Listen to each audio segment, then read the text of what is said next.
Thanks, Lena. Now, phone scammers trading in on Microsoft's name are at it again. This is nothing new, but this time computer experts say they're more dangerous than ever. The scammers calling people, offering to fix faults on their computer. Instead, they're actually after your bank account details, of course. Frazer Scott from Microsoft New Zealand is here to explain all. So, thanks for coming in, Frazer. It is as simple as this, is it? Hello, I'm such and such from Microsoft. Give me your bank details, or are they pretty, well, they're pretty sharp, these guys. That's the nub of what they're after, Rawdon, but basically they call and say they're from Microsoft and that you've got a problem with your computer and they're here to help you. What they're really after is either passwords or bank account details that may be on your computer or your Visa card number. See, that's interesting. So even if you don't give them your bank account number, and maybe, and let's be honest, I think a lot of us know that credit card details are also maybe a little bit suspect. They may even just get your login details, that sort of thing can give them their way in. Well, what they're trying to do is convince you that they can help you fix a problem with your machine, which most likely isn't there, and they're trying to gain remote access of your computer, and once they've got that, they can do a number of things. I've heard this before.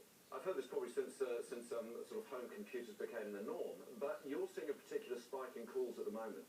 Yes, I mean, it's gone in the past from us hearing about it maybe once or twice a month to dozens a week at the moment. And that's just really giving us concern that we want to reach out and let New Zealanders know to be aware of this. Why the spike?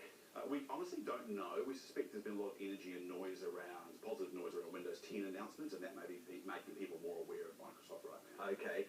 Solutions then, of course, the warning signs, I'll point out the bleeding obvious is when they ask for your bank details, but what else should people be listening out for? Well, the number one thing is Microsoft don't proactively reach out and call you at home. We just don't do that. And if we ever did, we'd be very convincing that we knew who you were and had details about you. So if someone calls and says they're from Microsoft, alarm bells. And the first thing I'll be saying is, no thank you, and just get off the phone. And that's the simplest thing that people can do. And Frazer, every phone call you make, hi Frazer, I'm like, no! That's fine. But I understand what you're saying. As a consumer, That's more what I'm suggesting, yes. As a consumer. So what should you do if you suspect? Is it a case of just hanging up, or should you actually report this to someone? Because I'm sure that I'm sure that nobody would know how many calls these people are making. Yeah, correct. And the numbers we see are clearly the thin end of the wedge. So definitely NetSafe need to be informed. And if you go to our Microsoft page, microsoft.co.nz/stay-safe, there are full details there on what you should do, how to protect yourself, and how to report it. Would you recommend that you give them, if you suspect, okay, this is a scammer here, I'm going to give them a piece of my mind, and you start laying into it? No, that's probably the worst thing you can do, because we have had reports of continued calls at 2 and 3 in the morning just to keep annoying people. So just gracefully get off the call. Wow. What about if you're halfway through a call and you realise, whoa, I think now you're cotton on when they start asking for more and more detail. And you think, oh, I've probably done something wrong. What do you do then?